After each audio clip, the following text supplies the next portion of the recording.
Gostaria muito de agradecer a presença do Pedro hoje aqui nessa tarde. A gente vai ter um papo super longo sobre a base, não só o sub-20, que é o que todo mundo está mais familiarizado, mas também com todos os assuntos. Preparamos várias perguntas e é por isso que eu não vou me demorar nisso. Boa tarde, Pedro. Gostaria de ouvir um pouquinho sobre você, para a gente começar, e depois a gente vai fazendo algumas perguntas mais específicas. Boa tarde, Amanda. Boa tarde, Regis. Boa tarde a todos aí que vão nos assistir nessa gravação. Obrigado pelo convite, pela oportunidade. Espero contribuir com vocês, com o canal. Estou à disposição para responder aquilo que tiver ao meu alcance. Maravilha. Esse é o nosso primeiro vídeo para o YouTube. A gente já está com uma presença bem legal ali no Twitter. A gente, graças a Deus, está tendo um resultado incrível desde do começo de 2022. Mas é a estreia com o pé direito no Twitter. Então, só agradecer. Já vamos aí para a nossa primeira pergunta. Você chegou, Pedro, no São Paulo, no auge mesmo de Cotia, né? Logo após o melhor ano, né? Se a gente pode chamar assim, para as categorias de base do clube, né? Que foi com 12 títulos conquistados ali em 2016. E com vários desses jogadores sendo aproveitados efetivamente no profissional. Eu gostaria de saber um pouquinho de você, como foi assumir essa responsabilidade de comandar aí uma das maiores bases do país, como você abraçou esse desafio, quais foram os seus primeiros passos nesse sentido? De fato, quando eu chego no São Paulo já está com uma categoria de base com muitos talentos, com vitórias, e essa foi realmente o grande desafio que eu coloquei para mim na minha chegada. Eu sabia que eu deveria manter a barra onde estava e aumentar, inclusive, né? E depois eu aprendi, convivendo no São Paulo, e pregando isso dia a dia, né, em Cotia, né? A questão de deixar a camisa mais pesada de quando pegou, né? A gente teve trabalhou muito isso nesses 5 anos com os atletas, né? Que quando eles chegam no clube a camisa tem um peso muito forte, mas que quando eles saem a camisa tem que estar mais pesada do que quando eles chegaram.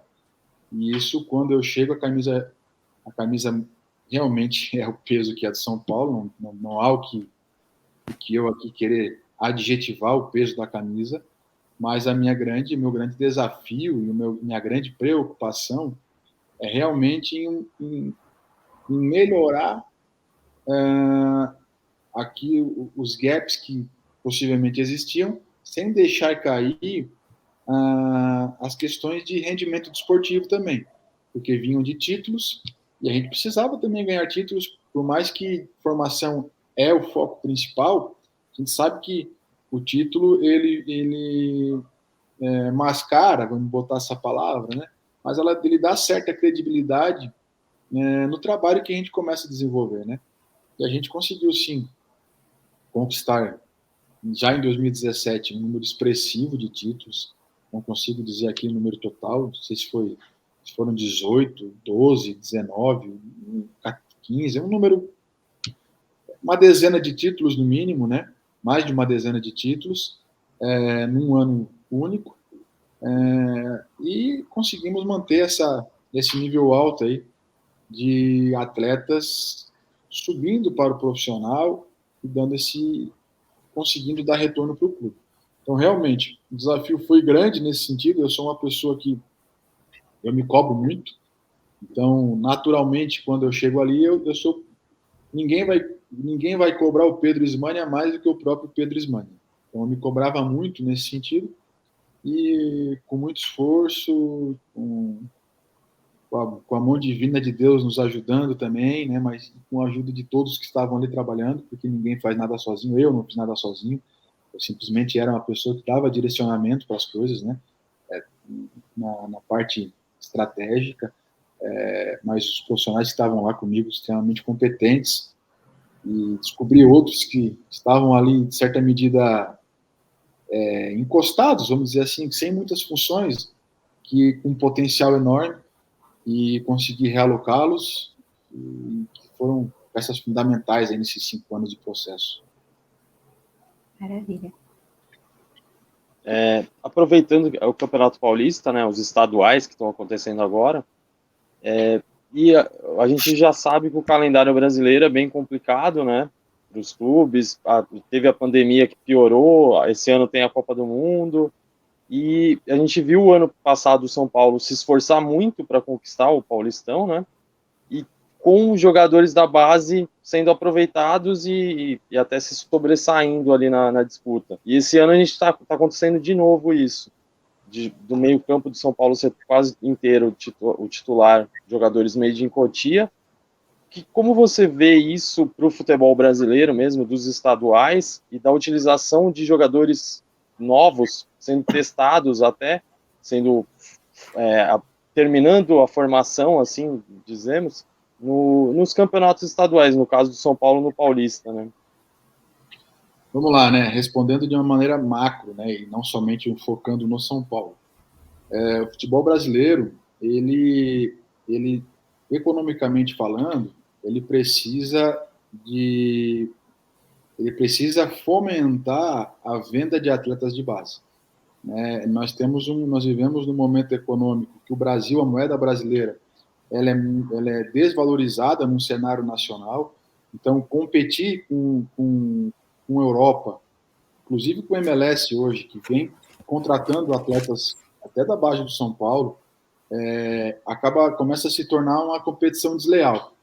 E, nesse sentido, a utilização dos atletas da base, nesse processo de término de formação num campeonato estadual, seja ele o paulista ou quem quer que seja, eu considero de vital importância e saúde econômica para os clubes, de maneira geral.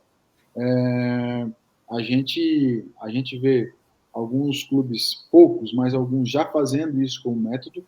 Lá atrás, numa conversa com o ex-presidente Leco,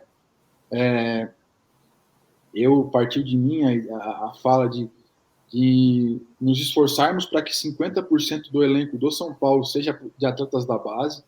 Na ocasião, eles ficaram assustados com a minha fala, mas conhecendo nesse momento, já conhecia onde eu estava e os atletas e tudo mais, e tinha clareza de que era possível que isso acontecesse.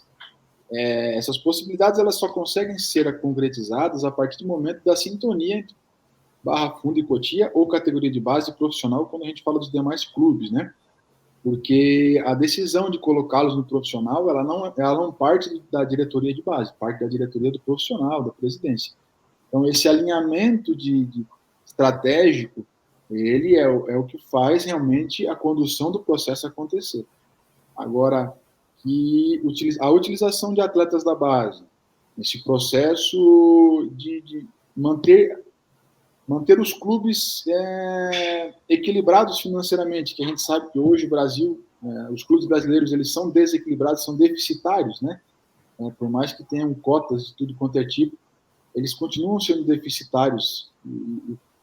A utilização dos atletas de base, a valorização deles, a exposição deles a um campeonato profissional, seja estadual ou nacional, para que isso seja valorizado e vendido, já que a nossa moeda também é desvalorizada, ela mais uma vez, eu repito, ela é vital na questão econômica dos clubes. Maravilha, Pedro. E assim, falando dos últimos anos, o São Paulo ele sofreu várias mudanças, especialmente em Cotia. Uma dessas principais foi a mudança na captação de novos atletas. Então, houve um aumento aí no número de observadores, né, de olheiros, e isso acabou gerando a chegada de mais de 40 jogadores num espaço de tempo curto. Então, somando sub-15, sub-17 e sub-20, claro. Isso não é comum, especialmente porque antes o clube ele apostava no desenvolvimento dos atletas desde cedo de uma forma um pouco diferente, né? Inclusive, a gente tem ótimos exemplos de jogadores que chegaram depois de vários anos, né? Na formação mesmo ali do CFA lá do Natel, E aí a gente tem alguns exemplos, Luan, Lisiero, Igor Gomes, né, o Gabriel Stara. Eu gostaria de saber como você vê essa mudança de metodologia, né, o quanto isso poderia afetar o processo mesmo daqui para frente, até nessa questão de dispensa, dificuldade de avaliação. Então, assim, basicamente todos os desafios que esse grande volume de atletas gera. Quando você fala aí de 2021, né, foi ano passado, é isso? Que a gente teve esse alto número de atletas convocados, contratados, digo, a partir da captação. Essa foi um planejamento da nova diretoria, né, eles visualizaram que, de acordo com a ideia deles, esse era o caminho a ser seguido, a de contratação de atletas chamados internamente, inclusive pela nova direção, dos atletas meia confecções, né, atletas já meia confecção de outros clubes. Eu, particularmente, eu não posso opinar sobre isso, porque partiu da nova direção, inclusive as contratações, eu não participei delas, né, não tenho como opiná-las. O que eu sei é que é uma maneira, né, quando eu falo que eu não participei, que eu não opino, eu não opinei, não é uma crítica, tá, gente? É só dizendo como foi a operacionalização disso, né? E se isso vai ser benéfico ou não ao clube, somente o tempo vai dizer. Nós, no tempo que nós estávamos ali, a gente preconizou atletas mais novos, das categorias iniciais, sub-11, 12, 13, com maior foco nessas categorias, e raras contratações para as categorias sub-15, 17 e 20. Muito pontuais, aliás, né? Mas esses são somente modelos de filosofia de trabalho, tá? Até certo ponto, quando estava ali, era dessa maneira, agora está sendo dessa maneira. Que muda a filosofia, porque a gente sabe que atletas, quando chegam no sub-17, sub-20 para um clube, eles demoram um pouco mais para se adaptar. Quando se adaptam, São Paulo é um clube muito grande, Cotia é maravilhosa, então, muitas vezes eles não estão acostumados com aquele ambiente, com aquele habitat. Em contrapartida, pode ser positivo, porque podem pegar atletas já no meio do caminho de formação, com um investimento em tempo, né, não financeiro, porque financeiro talvez fique igual, não tenho essa conta para te responder, mas em tempo de trabalho, uma formação com menos tempo de trabalho, porque ele pode chegar com 17, com 19 está no profissional ou está vendido. Temos o caso do lateral direito, o Rian Kaique, que foi comprado e foi vendido, num espaço de talvez menor do que um ano, né? Então, essa é a minha opinião a respeito. O que é melhor, o que não é melhor, eu acho que eu não consigo ter essa balança para precisar para vocês.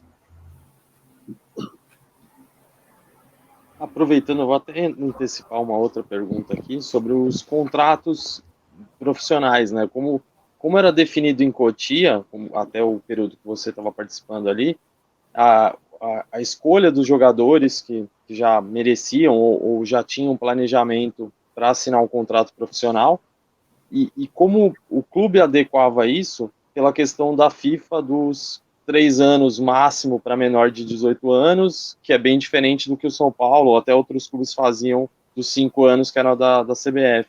Então, como era feita essa análise interna, né, em Cotia, e também como passava isso para o profissional lá no Morumbi para a definição dos contratos? Toda a elaboração dos contratos dos atletas ele era feito no departamento jurídico do Morumbi. Certo? Existe um departamento jurídico lá especializado em direito desportivo, em direito de atleta de formação. Então, os contratos de formação e os contratos profissionais e a sua parte juridiquês e suas cláusulas, eles eram determinados pelo departamento jurídico. A decisão de que atleta assinava o primeiro contrato profissional, aí partia de mim. Eu falo de mim porque eu respondia isso, tá? Mas não era eu, Pedro, que dizia assim, eu quero esse, eu quero aquilo. Não, vou explicar para vocês. O menino entra com 14 anos para alojar, todos que alojavam com 14 anos na minha gestão, eles obrigatoriamente assinavam o seu contrato de formação com uma vigência de 14 até os 20 anos, ou de 14 a 19 anos. Às vezes o menino chegava com 15 até 20, de 14 a 19 anos. Aos 16 anos, onde a lei FIFA, né, a lei 9.615 de 98, a lei Pelé, na verdade, né, se eu não estou enganado, mas, enfim, a lei Pelé, ela permite que a partir de 16 anos o atleta assine o seu primeiro contrato profissional. Não necessariamente assine, mas permita que assine, certo? Nós criamos em 2017, iniciamos a criação em 2017, de um protocolo, um processo de avaliação de atleta muito rigoroso, junto com todos os departamentos do clube. Especialmente quem esteve envolvido diretamente e quem idealizou muitas coisas foi o Departamento de Desenvolvimento Humano. Na ocasião, participavam o Gabriel Pópolo, que é professor da CBF, o psicólogo Gabriel Pópolo, o psicólogo Augusto, que hoje está no Red Bull Bragantino, a assistente social, que na ocasião era a Viviane, e o coordenador pedagógico, que era o Daniel, que o Daniel, de todos que eu citei, o Daniel é o único que permanece no clube. Então, essa turma, junto comigo, idealizamos muita coisa, especialmente eu com os psicólogos, né, o Augusto e o Gabriel, idealizamos muito do processo de avaliação de atletas. Nas áreas que abrangem os departamentos. Todos participavam disso.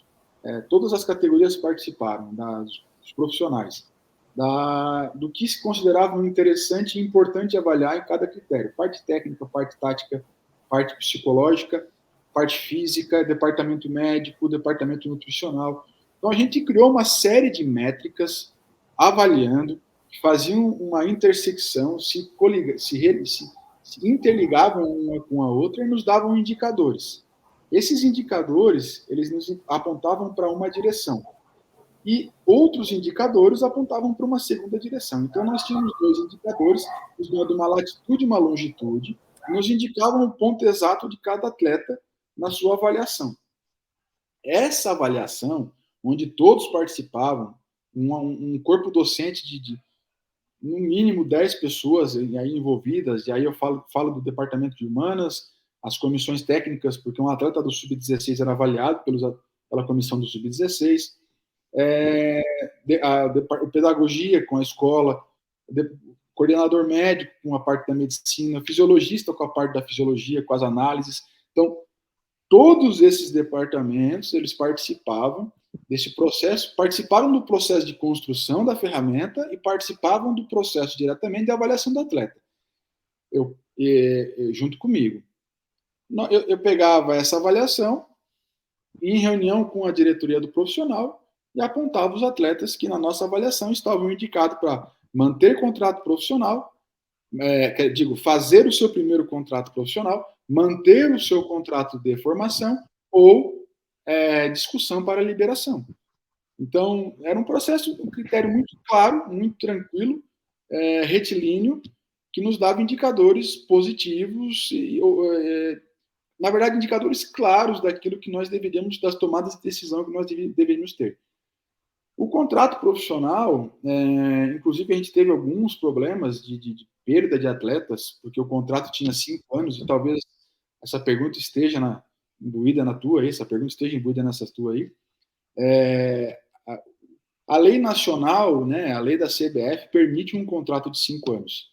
A lei FIFA permite o seu primeiro contrato profissional, na verdade, de apenas 3 anos. Eu recebi ordem do departamento jurídico de que eles modificaram algumas cláusulas nos contratos dos atletas, do seu primeiro contrato profissional, que, de acordo com eles, nós poderemos fazer o primeiro contrato de profissional de 5 anos. Então, eu não sou advogado, recebo uma ordem e sigo essa ordem na parte jurídica. Aconteceram de nós, infelizmente, perdermos, se eu não estou enganado, 2 atletas na justiça, 1 ou 2, né? Mas... O Fasson foi mesmo na justiça. O outro seria o Lucas Senna, mas aí não o foi Lucas mais a Senna renovação, né? não foi isso, né? O Lucas Senna não foi parte dessa parte. O Lucas Senna foi contratual, foi valores, foi negociação. Mas o Fasson realmente foi para La Serena. Mas aí são decisões, né? Eu acho que todo relacionamento, seja ele qual for, né? E no caso é atleta-clube, ele precisa da boa vontade de todos, né? Estar também porque é obrigado, embora legalmente nós poderíamos fazer isso, né? Mas a partir do momento que o atleta tem outra ideia, né? Tem outra ideia de projeção de carreira para ele, e não enxerga que essa projeção passa pelo clube que ele está, às vezes é melhor ele seguir o caminho, né? É lógico que perder ninguém quer. Agora, eu confesso para vocês que o atleta que dizia para mim que não queria ficar no São Paulo, eu ficava meio preocupado, porque quem não quer jogar no São Paulo, quem não queria estar na categoria de base de São Paulo, mas é uma opção, né? E não é ser arrogante com relação a o São Paulo é o melhor do mundo. Não, é que o São Paulo é muito bom, é top de linha na sua categoria de base. Então, me causava estranheza e aí, vida que segue, né? Mas imagino que eu tenha respondido a tua pergunta. E aí, voltando um pouco da questão da base mesmo, né, dos torneios, eu gostaria de saber, a partir de 2019, o São Paulo ele passou a disputar uma quantidade menor, né, digamos assim, de torneios de base. Eu gostaria de saber um pouco de você, Pedro, por que teve essa redução, como que isso afeta, né, a formação dos jogadores, principalmente daquelas categorias que já atuam menos, né, durante o ano. Sub-14, sub-16, sub-18, 19. Então, nesse sentido. Parece que vocês sabem onde é que me machucava lá dentro. Em 2019, com um novo estatutário lá, um diretor estatutário presente lá do meu lado, e as nossos constantes atritos, né, se assim eu posso dizer, a todo momento partia da parte dele que ele queria reduzir competições, que o São Paulo nós deveríamos competir menos, e eu puxando a corda para o outro lado. Eu acho que nós devemos competir, não estou dizendo que tem que competir todos os dias, mas organizar para que a competição faça parte da vida do atleta no processo de formação, que na minha opinião é importante, desde que uma maneira saudável, desde que, enfim. Então, assim, tive que fazer um certo equilíbrio, porque eu não sou dono do clube, nunca fui o dono do clube, era um funcionário do clube, né? E por isso muitas competições foram tiradas do calendário em 2019. Confesso que muitas abaixo de discussões fortes, calorosas que eu tive com o estatutário na ocasião, mas que ele defendia seu ponto de vista e eu defendia o meu, e às vezes a gente entrava num acordo, eu abria a mão de algumas coisas, ele abria a mão de outras, e assim era. Só para aproveitar, até queria contar 2 exemplos, né, que aconteceram do Sub-11 e Sub-13, que foi nesse período que eles disputaram a Copa San Ludiero, né, lá em Santa Catarina, e deu para perceber a diferença dessa competição, que era uma competição difícil pelas condições de clima, dos gramados, dos adversários, né, para crianças praticamente, assim, Sub-11, mas a importância que teve para o decorrer deles, porque eles iniciaram o Campeonato Paulista, ou estava no início do Campeonato Paulista ainda se entrosando, né, com aquela dificuldade que eles não são alojados em Cotia, então eles se encontravam para jogar praticamente, ou treinar muito pouco, e a partir das 2 competições, que eu acho que foi agosto, né, o período, acho que nas férias do meio do ano. Isso. A partir das 2 competições, tanto o Sub-11 em um ano e o Sub-17, o Sub-13, desculpa, no ano seguinte, o quanto facilitou para o time melhorar e conquistar o Campeonato Paulista, que era inédito para as duas categorias, né? Tanto em 2018 e 2019. Então foi muito importante, uma competição simples, se for ver, mas que junta, une o grupo, e sem contar outras que o São Paulo disputava fora do país, na China, no Japão, no Catar. A Copa São Ludgero foi uma conquista que eu tive pela minha proximidade com o Carbone, que é o organizador da competição. Inclusive, esse ano o São Paulo já não vai mais na Copa São Ludgero. Não só pela competição em si, né, na busca pelo título e tal, até porque isso é uma categoria sub-11 e sub-13, né? Mas pela questão dos meninos vivenciarem aquela realidade, dos meninos vivenciarem uma semana juntos no alojamento, almoçando em refeitório, jogando contra equipes de camisa também, que os clubes grandes estavam lá na competição, diferentes estilos de jogo, diferentes tipos de gramado, um clima diferente. Lá em São Luís já era muito frio, em Santa Catarina. Então a gente pegava joga contra o Novo Hamburgo, que tem uma maneira de jogar, e no outro dia joga contra o Palmeiras, que tem uma maneira de jogar, ou contra o Flamengo, ou contra o Corinthians, enfim, contra o próprio Criciúma, que era ali do lado de São Ludgero.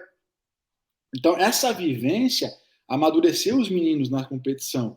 E a gente pôde, durante aquela semana que eu também fiquei lá alojado junto, fiz questão de estar todos os dias lá. Como eu sou da região, eu conseguia ir chegar de manhã e ir embora de noite, assistir todos os jogos, não só o nosso, e conseguir fazer uma avaliação criteriosa, não só da nossa equipe, mas de como a nossa equipe como um todo estava nivelado com o país. Quais os nossos, onde estavam os nossos, onde nós devíamos atacar, onde nós estávamos na frente, enfim, e não pelos resultados, mas pelo desempenho e pelo potencial que aquela equipe pode responder. Naquela semana, estando perto dos meninos, perto inclusive dos pais, que muitos pais estavam lá, passaram aquela semana acompanhando, a gente pôde conhecer e criar fidelidade com as famílias, criar intimidade com os meninos, eles se sentirem à vontade para conversar com a gente e a gente poder conhecê-los melhor. Conhecendo os meninos, a gente consegue identificar muito melhor o potencial de cada um deles. E a gente avalia não só o desempenho dentro de campo, mas a gente avalia a parte cognitiva, a gente avalia a rede de apoio, a gente avalia a maneira com que ele lida com os demais colegas, como que vai ser, dar um pequeno recorte, né? Aquela semana nos dá um pequeno recorte de como vai ser a convivência desses meninos um com o outro no alojamento, quando se alojar. Então, eu considero muito válido, né?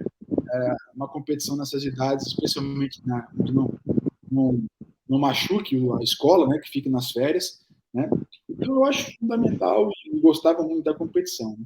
A gente tinha competições para o exterior, uma que por eu ser amigo tem um grande amigo japonês que é ligado à JJ League lá, que é a JJF, outro nome, mudou lá.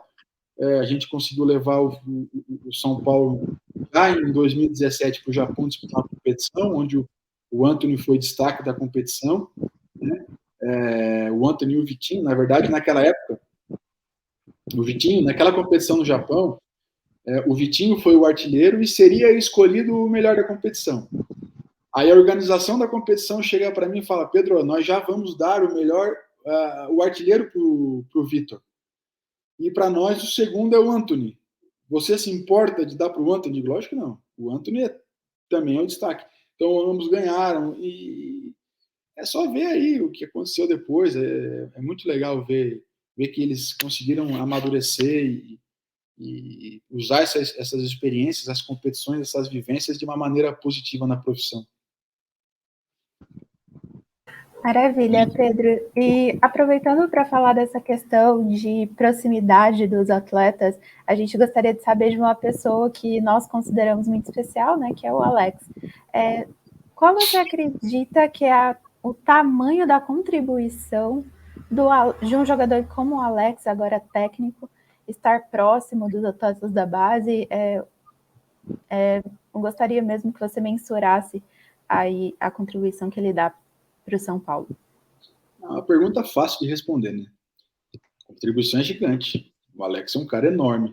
O Alex tem um nome enorme e não só isso, ele tem um conhecimento muito grande, ele tem uma capacidade muito grande e tem muita vontade de estar sempre melhor, estar sempre evoluindo e melhorando. Então, o Alex é uma figura que contribui significativamente, especialmente nessa categoria sub-20, na formação, no processo final de formação, vamos dizer assim, né, na parte do alto rendimento, porque ele tem conteúdo, né, conteúdo teórico, que estudou, se preparou, estuda ainda, e possui um conteúdo, uma bagagem que quem sou eu aqui para listar a bagagem do Alex, que é um cara enorme. Legal. Aproveitando também, nessa questão dessa fase de transição do sub-20 para o profissional, nem sempre um jogador ele consegue chegar bem treinando, se destacando a ponto de fixar no profissional, né? E tem a questão até da maturação tardia de cada atleta, ou até questões de lesões, de outros problemas familiares que acabam afetando o jogador. Como você vê isso, né? Até porque o São Paulo não tem uma equipe sub-23, e tem casos recentes que a gente percebe que o São Paulo poderia aproveitar um time de aspirantes para dar ritmo para determinados jogadores, como agora o próprio Valse, que vai estar retornando de vez para os gramados esse ano. O caso do Gabriel Falcão, que é mais recente, do Sub-20, que perdeu o ano passado se recuperando da lesão, voltou, mas não conseguiu ser inscrito na Copinha, né, não estava 100%. E até teve casos agora recentes de empréstimos de jogadores, esses que não foram relacionados para a Copinha, como o Gabriel Rodrigues, o lateral esquerdo, o Denzel, o atacante, os dois foram para o Ituano, né? Como você acha que o São Paulo, e até mesmo outras equipes, né, do futebol brasileiro, eles podem aproveitar melhor essa questão da maturação tardia ou de casos específicos que não conseguem ser aproveitados no profissional após os 20 anos, ali quando saem do sub-20? Você acha que os clubes devem insistir com equipes de aspirantes, até porque a CBF tem um torneio organizado por ela, ou casos de empréstimos mesmo, ou de parcerias com outras equipes? Depende, Regis, depende do que cada clube tem como filosofia. Os clubes eles não têm o clube ele não consegue ter uma esponja para absorver todos os atletas da base, né? Toda a equipe sub-20 jogar no profissional. E aí, mais uma vez, não é só São Paulo, é todos os clubes, né? Então, depende da filosofia de cada clube, depende da parte financeira de cada clube, depende do que cada clube quer. Tem clubes que é melhor, em vez de fazer um 23, emprestar os atletas para dar rodagem em outros clubes, experimentar, ter outras experimentações. Tem clube que prefere, é mais vantajoso montar uma comissão técnica sub-23, jogar um campeonato estadual com esse sub-23, experimentá-los. E tem clube que consegue usar mais os atletas da base, do sub-20 no profissional, porque necessita de exposição e tudo mais. Então, não é o que o Pedro não tem uma fórmula, não existe uma fórmula ideal, né? Não sou eu que vou aqui trazer para vocês uma resposta tão complexa como essa, porque ela tem muitas variáveis aí, né? Muita coisa em jogo envolvida para tomar uma decisão dessa, né? Em 2018 a gente teve um sub-23, foi uma experimentação que nós tivemos a pedido do presidente, do Raim também, especialmente, né? Porque muitos atletas estavam voltando de empréstimo, né? Atletas nessa idade, e a gente conseguiu usar da melhor maneira possível. A gente chegou a ser campeão brasileiro do sub-23, né? Aspirante. Utilizamos para a recuperação do Regis. O Regis, lateral, jogou, se eu não estou enganado, 3 partidas conosco. Usamos para dar atletas que voltavam do departamento médico no sub-20, foi usado. E a gente acabou sendo campeão. Agora, olha, eu tento fazer um levantamento de números aqui, de quanto que isso deu retorno para o São Paulo. Eu não sei se deu um retorno para o São Paulo. Em 2019, eu tive essa conversa com o Leco, com o Raí, com o Pássaro, e a minha fala foi justamente essa. Ó, na minha opinião, não valeria a pena, vale a pena emprestar para outros clubes, diminuir o nosso custo, enxugar a nossa folha, porque a gente não conseguiu vender nenhum. Não fez dinheiro, não conseguiu vender nenhum atleta deu retorno financeiro para o clube, né? E se eu não estou enganado, talvez nenhum tenha jogado no profissional de uma maneira efetiva, assim, né? Pode ser que tenha jogado 1 ou 2 partidas, mas que realmente está hoje no elenco, que fez diferença, que contribuiu de uma maneira significativa. O que não quer dizer que esses atletas não tenham qualidade. Veja bem, eu estou falando que a decisão deles em não estar no profissional passa por uma série de pessoas. Então, naquela ocasião, a minha opinião era de que, olha, talvez não valha a pena mais para nós ter o 23 e vale a pena colocar eles no mercado e eles em busca de um novo espaço e tudo mais. E a gente ficar monitorando eles no clube que eles estão de empréstimo. Perfeito, Pedro. E aí eu vou conduzir um pouco a nossa conversa para a questão de preparação dos atletas. A gente sabe, né, que Cotia tem muito a oferecer, nós falamos muito sobre Cotia, né? No entanto, uma parte da torcida acaba direcionando muitas críticas aos jogadores, né, da base, muitas vezes de forma injustificada. E aí eu gostaria de saber como isso atrapalha o trabalho lá dentro, como é direcionado o seu plano de ação para essas situações, para que isso não afete o desempenho efetivamente do atleta quando ele sobe.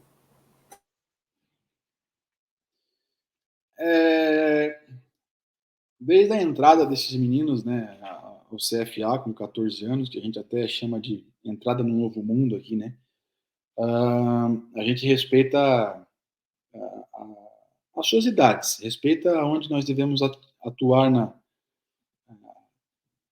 criar atrito, né, para que desenvolva fisicamente, psicologicamente e tudo mais. Cada pessoa tem a sua maturação, ela não é só biológica, ela também existe a maturação mental, que é o amadurecimento na maneira de pensar e de agir. Quando vamos avançando no processo de formação, a gente aumentava também os níveis de cobrança de uma maneira geral, para que eles entendessem que no sub-20, no sub-17, das responsabilidades que eles tinham, do nível de concentração elevado, da cobrança que eles vão serem cobrados no profissional. Tudo isso era trabalhado, né? Mas uma coisa é nós trabalharmos no âmbito interno, no sub-20, até no sub-20, né? E por isso que muitas vezes a gente pedia o Morumbi para jogar, para eles experimentarem o Morumbi, né? Só que tem coisas que só a vida dá. Tem experiências que só passando para ter. Então, não há o que fazer. Existem experiências que não há como nós replicarmos na base no processo de formação. Eles precisam estar no Morumbi lotado, eles precisam estar dentro de um vestiário com figuras carimbadas, com atletas de nome, eles precisam olhar para a comissão técnica do profissional, eles precisam ver o presidente no vestiário, diretoria, precisam subir o túnel do Morumbi, eles precisam ver a arquibancada lotada, cobrando quando eles erram. Só que isso ele precisa ter o tempo para que isso aflita eles e atinja eles, tem que ser pequeno. 1, 2, 3 jogos, eles precisam estar adaptados a isso, certo? E o desempenho técnico faz parte de todos os atletas, uma pequena oscilação, todos oscilaram. Eu não conheço um atleta que não tenha oscilado na sua carreira. Então, pautar a decisão interna de um clube baseado nas críticas de torcida ou de crítica de imprensa, eu não vejo como saudável. E o atleta precisa estar preparado para receber essa crítica da imprensa e essa crítica da torcida como um todo, E por isso a importância da base. Porque na base ele consegue oscilar, na base ele consegue ir bem e ir mal, e mesmo assim a gente trabalhar e entender e fazer com que ele saiba exatamente quem ele é. Que no momento que ele vá acima daquilo que ele imagina, ele não se vislumbre, e no momento que ele vá abaixo daquilo onde todas as críticas caem em cima dele, ele tem a convicção de que não, tudo bem, eu estou mal, mas meu lugar não é aqui. Eu tenho outro, eu sou de outro nível, só que nesse momento eu não estou bem, e isso acontece. Então, eles precisam aprender a conviver com isso naturalmente e só experimentando mesmo para dar essa casca, para dar essa maturidade para cada um deles. Aproveitando ainda essa pergunta, a questão da importância da parte psicológica. Você já comentou isso outras vezes, deu entrevista no GE, você explicou bem, mas como funcionava e qual a importância disso com o staff dos jogadores e com a família, que influenciam até mais do que a torcida, às vezes, né? Nesse caso da base, porque eles têm pouco contato com a torcida, mas os familiares, a estrutura familiar, né, acaba afetando às vezes, e a questão de empresários, outros agentes que estão envolvidos ali na carreira do jogador. O ser humano, nós somos a soma e o resultado e a resposta, né? Nós somos o reflexo daquilo que nós experimentamos em determinadas idades. Nós somos ligações biopsíquicas e nós somos ligações neurais importantes, e as nossas respostas e a nossa forma de pensar, a nossa maneira de agir, ela é formada muito pela genética e muito pelo fenótipo.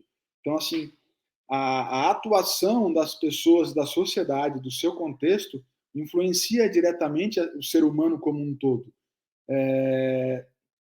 Evidentemente que a decisão de quem nós somos, ela se baseia por um contexto de uma maneira geral. Eu não consigo aprofundar isso agora, não é o caso, né? Mas para iniciar uma resposta desse nível, eu preciso falar sobre isso.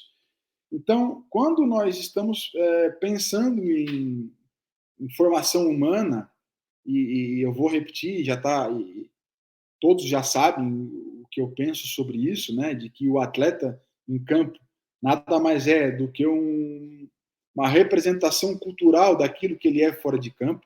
Então, ele ali dentro de campo, ele é um reflexo daquilo que ele é fora de campo, certo? Como ele é como pessoa. Então, a partir do momento que a gente entende isso e a gente ataca a formação da pessoa e melhora ele enquanto pessoa, deixa ele uma pessoa bem resolvida, ele entra em campo resolvido. Então, a velocidade, o tempo que o cérebro perde para tomar decisão dentro de campo, porque por problemas fora de campo, ele aumenta ou diminui dependendo do como está a vida dele. Eu estou falando de atletas no mesmo nível, de nível técnico. Não dá para nós pegarmos um menino com um nível técnico muito baixo, mas bem resolvido, com um menino com uma qualidade técnica muito, muito alta. Vai ter uma disparidade. Estou colocando pessoas num nível de seleção. Então, preocupar-se com a formação psicológica dele, preocupar-se com a autonomia, preocupar-se com dar para ele condição de desenvolver a pessoa, porque muito do que a gente desenvolve vem de dentro para fora, e isso é importante, mas a gente precisa abrir o universo para que esse ser humano saia do seu casulo, porque ele vem de uma realidade com 13 anos, cada um vem de uma realidade. E a gente precisa expandir o mundo para eles são crianças ali. E começar a entender e deixar eles evoluírem e nós direcionarmos e darmos um norte de um caminho saudável. A decisão de trilhar esse caminho nunca foi nossa. A decisão de trilhar o caminho é da pessoa. Nós indicamos um caminho, colocamos norteadores e mostramos um caminho ideal de sucesso passa por aqui. Entre essa a rua é essa. O caminho estreito da rua é essa. Você pode vir para cá, mas é por aqui. Caminhar esse caminho, trilhar esse caminho é uma decisão de cada pessoa, de cada atleta. Agora, o nosso dever é mostrar e tentar educá-los. por isso, nesse sentido, a formação do ser humano é fundamental importância para que o atleta se torne melhor formado como atleta de futebol. Pedro, mas muitos atletas não tiveram isso e tiveram sucesso.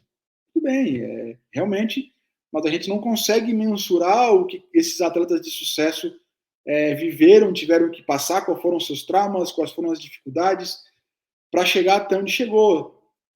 Talvez ajudando nesse nicho, a gente poderia ter antecipado o sucesso de certos atletas e aumentado a vida longa da carreira dele. Se vocês olharem quantos atletas brilhantes o Brasil teve com carreiras curtas. Não estou dizendo que a resposta é essa, mas eu posso dizer para vocês que o caminho talvez seja esse para achar uma resposta melhor para essas perguntas. Perfeito, Pedro.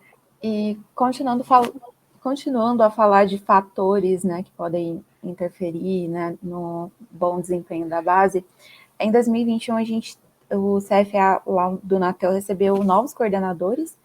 Então a gente tem Altair Ramos na preparação física, o Zete na preparação de goleiros, Rodrigo Lameira ali naquela parte de captação. A gente também tem 2 novos diretores adjuntos, né? Os conselheiros Davi Monteiro Lisboa, o Francisco Moreto Júnior também. E a gente também teve a chegada do Marcelo Vilhena para cuidar especificamente dessas categorias de iniciação, né? Sub-10 até o sub-15. A gente gostaria de saber o quanto essa mudança aí de cargos, aumento de cargos diretivos impacta na tomada de decisão, no seu planejamento e no fluxo mesmo dos processos administrativos e também técnicos. Amanda, no meu planejamento não impactou em nada, porque em 2021 eu pouco pude contribuir. Então, sendo bem direto, no meu planejamento impactou praticamente zero. Agora, no planejamento do clube de maneira geral, mais uma vez, também não sei te responder, porque eu sei que são pessoas que estão ali buscando fazer o melhor para o clube, dando sua contribuição, pessoas que já têm uma bagagem, não é nenhum. Esses nomes que você citou aí não são pessoas que estão ali pela primeira vez num clube, não, são pessoas que já têm um histórico, enfim, tem bagagem para contribuir, certo? Afinar isso, azeitar isso e ajustar, vai do dia a dia, vai do tempo, e torço para que as coisas aconteçam muito bem para o São Paulo, e tem tudo para acontecer. Aproveitando também essa última pergunta, como foi o ano passado, né, o período que você trabalhou, conviveu um pouco com o Muricy e com o Milton Cruz em Cotia?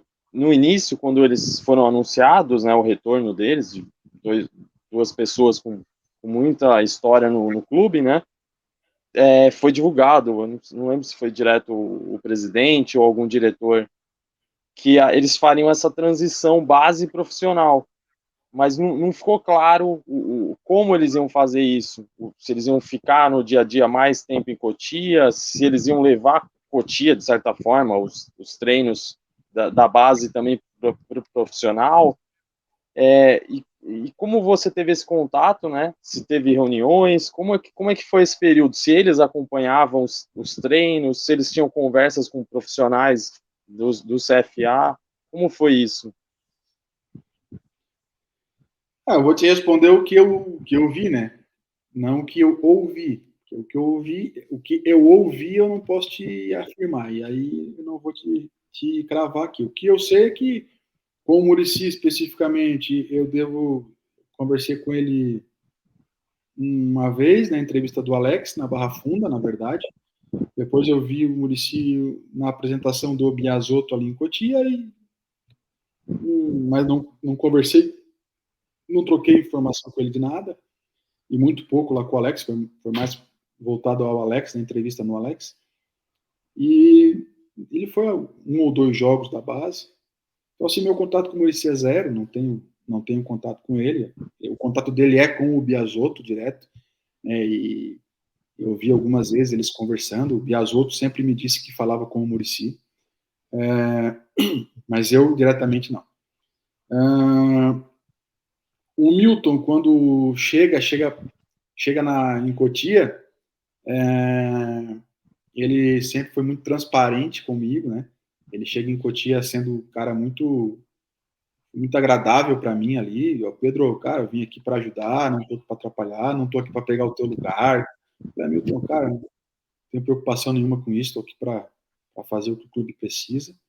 E fiz uma relação de amizade com o Milton, tá? A gente se deu muito bem aí nesse período, né? E se eu não tenho nada, foram 6 meses, 7 que ele ficou ali em Cotia e na sequência vai para Barra Funda. E aí, com a ida para Barra Funda, a gente pouco manteve contato. Ele me ligou quando soube da minha demissão, me ligou, se solidarizou. Eu posso falar que me relacionei bem com o Milton, nesse sentido. Agora, sobre transição, né, sobre trabalho propriamente dito, né, cara, eu não posso, mais uma vez, é uma resposta que eu não tenho, porque eu não participei de definição de planejamento, se o Milton faria a transição, se seria Muricy com Biasotto, Milton com Biasotto, comissão com comissão. Essa é a verdade, né? Eu sei que eles se conversavam, mas não sei o teor e não sei a regularidade, enfim. Perfeito. E agora a gente vai para uma pergunta que é simples, mas, né, pode acabar se estendendo um pouco. Eu gostaria de saber de você, de forma objetiva, o que você acha que ainda pode ser melhorado em Cotia, que ainda pode, né, ir para o próximo nível.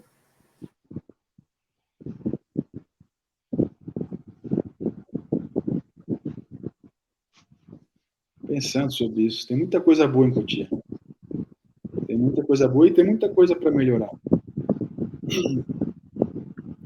Qualquer coisa que eu diga que precise melhorar, pode ser até leviano da minha parte, porque é uma opinião, né? É algo pessoal, né? E às vezes quem está lá acredita que deva melhorar uma outra área, e não essa que eu estou falando. Uma área que, na minha opinião, e eu falei isso para o Júlio Casares quando ele assumiu a presidência e me convida para uma reunião no Morumbi. Aí ele mais três, 4 pares dele, na sala da presidência, ele me pergunta qual é nosso principal ponto que nós devíamos atacar. E eu fui muito claro, porque eu sabia onde é que nós devíamos atacar, né, que era a captação. E na sequência chega o Biasotto como gestor, e sabendo disso, né, eu também falei para o Biasotto que nós precisávamos evoluir muito na captação, e aí sim começa uma remontagem, uma remodelagem do departamento de captação, baseado nas ideias do Biasotto. Eu mostro a fragilidade, o Biasotto entende e concorda com a fragilidade e monta o departamento de acordo com as suas ideias, a sua filosofia. E eu vejo que eles estão tentando estão tentando acertar. Olha, acho que tem muita coisa que precisa melhorar, né? Só que muitas melhoras, elas precisam de investimento financeiro, né? E a gente sabe que São Paulo hoje precisa ter muito cuidado está tendo certo cuidado, pelo menos na base eu estava vendo isso, com onde vai colocar dinheiro, enfim. Cara, Amanda, ser objetivo nisso é difícil, porque aí seria o que o Pedro faria, né? Mas o Pedro não está mais lá, então o Pedro não vai fazer nada.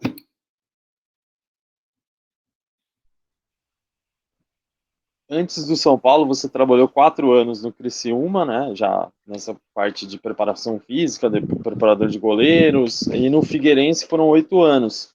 O Figueirense, logo depois que você foi para o São Paulo, o Figueirense virou clube empresa, né?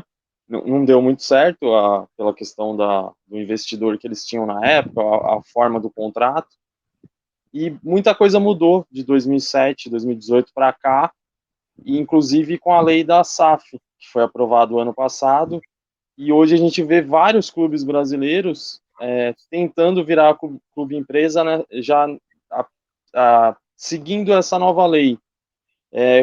Como você, que já trabalhou em vários clubes, assim, já tem uma vivência, sabe também como funcionam os clubes, da questão dos conselheiros, da parte social do clube, que pesa muito na decisão do que o time vai criar ali. Como você vê isso para a entrada desses investidores e para o futuro mesmo do futebol brasileiro? Eu saio do Figueirense, o Figueirense ele não vira uma empresa, tá, Regis? Ele tenta virar uma empresa, né? Ele muda CNPJ, ele busca virar uma empresa, o investimento não entra, o aporte financeiro não chega, ele acaba caindo num abismo aí que está derrapando aí para retomar. As pessoas que estão lá agora são pessoas muito sérias, né? Pessoas com quem eu tive o prazer de trabalhar quando sou contratado para o Figueirense, então pessoas que tem tudo para vão sofrer um pouco mais, estão sofrendo um pouco mais pela retomada, mas que tem uma intencionalidade muito boa com o clube, né? E respondendo a tua pergunta, a clube empresa, ele, cara, os documentos, papéis, acordos, contratos, eles não trabalham, né? Quem trabalha são pessoas, quem faz o dia a dia são pessoas.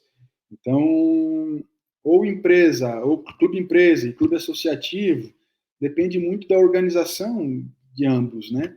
Se tornar um clube empresa e essa empresa for desorganizada, a tendência é o fracasso e a falência. Então, mais importante que o modo que o clube está organizado, seja por SAF, empresa, capital aberto, capital fechado, seja por um modelo associativo, a estrutura dela, a maneira com que a estrutura gira é o que importa. Como as pessoas tocam o clube é o que realmente importa, né? Então, eu acredito que, primeiro, a profissionalização. Acho que eu não consigo ver um clube hoje tendo sucesso sem estar profissionalizado, sem estar com profissionais competentes nas suas determinadas áreas, ocupando os cargos que realmente devem ser ocupados por quem realmente tem a sua experiência não só de vida, mas experiência escolar, estudar, formação, na questão de formação, e experiência naquilo que vem fazendo no clube. Então, a profissionalização, sim, é um caminho que eu acredito que os clubes não devem abrir mão. Colocar profissionais na cadeira que o profissional deve ocupar. Se esse profissional ele vai se responder a um presidente de SAF, ou acionistas de SAF, ou vai responder a um presidente de um clube associativo, ou sócios de um conselho associativo, aí é outro departamento. Agora, gerir o clube deveria ser por profissionais, se é SAF ou associação. Perfeito. Pedro, a gente já está se encaminhando, né, para o final, a gente já falou aí 1 hora. Então, minha última pergunta, por assim dizer, é bem simples. A gente já ouviu muito sobre como você é um profissional fora de série, suas respostas nos dão essa clareza, a gente consegue ver isso. Você falando sobre a formação dos atletas é incrível. E aí, então, eu gostaria de saber, de forma geral, o que você leva desse tempo no São Paulo, talvez o seu legado que você acha que você deixa. Abro aí para você falar de forma geral desse tempo aí que você passou no São Paulo. Eu levo uma bagagem muito grande, levo amigos de maneira geral, atletas que viraram amigos, o Antony é um deles, Morato é um deles, que são meninos que eu falo no Instagram, os que estão no profissional, poxa, Sara, Nestor, Igor Gomes, Pablo Maia, né? Agora virou Pablo Maia, mas é o Pablo, para mim é o Pablo. Diego, poxa, cara, tanta gente aí. E aí eu posso falar de vários profissionais que trabalharam comigo nesses 5 anos, que eu levo no meu coração, levo como amigos, tenho como amigos, levo uma experiência incrível, de uma viagem incrível que eu fiz nesses 5 anos com a camisa do São Paulo. Para mim é isso que a vida para mim é isso, né? Nós estamos aqui de passagem nessa terra, né? Então somos peregrinos nesse mundo, e o que nós pudermos deixar de bom onde a gente passa e levar de bom de cada pessoa que passa por nós nos traz, eu acho que é isso que a gente deve, que eu particularmente carrego comigo, né? Foram 5 anos mágicos ali, com os percalços que a vida exige, a vida não é um mar de rosas. No entanto, a gente pode olhar para isso como um crescimento. Tudo que eu passei de dificuldade, de uma série de coisas que vocês já sabem, algumas eu falei aqui, ela me dá bagagem, me dá experiência, me deixa maior, me deixa melhor. E em contrapartida, eu também fiz minha contribuição com o clube, nessa minha maneira de enxergar o mundo, nessa minha maneira de enxergar o futebol, a formação, o indivíduo. Aprendi muito com o São Paulo. Espero ter deixado alguma coisa para o São Paulo. Sei o que deixei, sei onde eu pude agir, onde eu atingi, sei também das minhas limitações, onde eu não consegui avançar por ter as minhas limitações, mas eu acredito que foram 5 anos com um legado importante, que não sou eu que vou falar, acho que vocês conhecem, vocês estão vendo, e saio pela porta da frente. Eu saí do último dia que eu saí do CFA dentro do meu carro. Eu sou um cara de muita fé, assim, sempre fui, independente não estou falando aqui de religião, pelo amor de Deus, mas saí dali de dentro agradecendo a Deus por aquele período, abençoando as pessoas que ficam, que aquele ambiente seja um ambiente que as crianças que entram ali sejam modificadas positivamente, que voltem para a sociedade, que sejam bons pais, que sejam bons profissionais, independente de onde estejam, e que consigam, e que quando sendo adultos, possam olhar para trás e dizer o quão bom foi passar aquele período ali dentro. Como foi para mim. Passei 5 anos, e agora fazendo essa reflexão para vocês, parece que eu entrei com 14, estou saindo com 19. Então eu fiz um bom pedaço também da minha formação profissional, talvez tenha sido no CFA Cotia, embora eu tenha outros clubes com que eu tenho muito carinho, e vocês citaram 2 aí. Muito obrigado pela participação. A gente, como torcedor, a gente só tem que agradecer por esses 5 anos. A gente percebe nitidamente o quanto você foi importante para o CFA, para a formação desses garotos que hoje estão no profissional, e a gente tem certeza que outros que estão vindo ainda vai ter sua marca lá, como funcionários, outras pessoas importantes ali da base, que também se desenvolveram nesse período. Então, muito obrigado. Regis, eu que agradeço, cara. Regis, Amanda, todos vocês aí que estão nessa quase 1h10 aí no nosso papo, dedicaram um tempo para nos ouvir e ver essa nossa conversa. Eu que agradeço. Fico feliz de ter registrado a minha passagem como São Paulo. Vou levar para o resto da minha vida. Se um dia eu voltar, vou ser muito feliz em voltar. Mas hoje o São Paulo já faz parte de um passado recente, que eu olho com muito carinho, com muita gratidão, e que quando eu estiver na minha velhice, eu vou olhar para trás e vou dar risada e vou sentir orgulho desse tempo que eu passei aqui. Perfeito, muito obrigada. Obrigada a todos que ficaram até aqui. Não esqueçam de compartilhar lá no Twitter, no Facebook, comentar, dar o like, que vai ajudar muita gente. E é isso, a gente com certeza vai voltar em breve.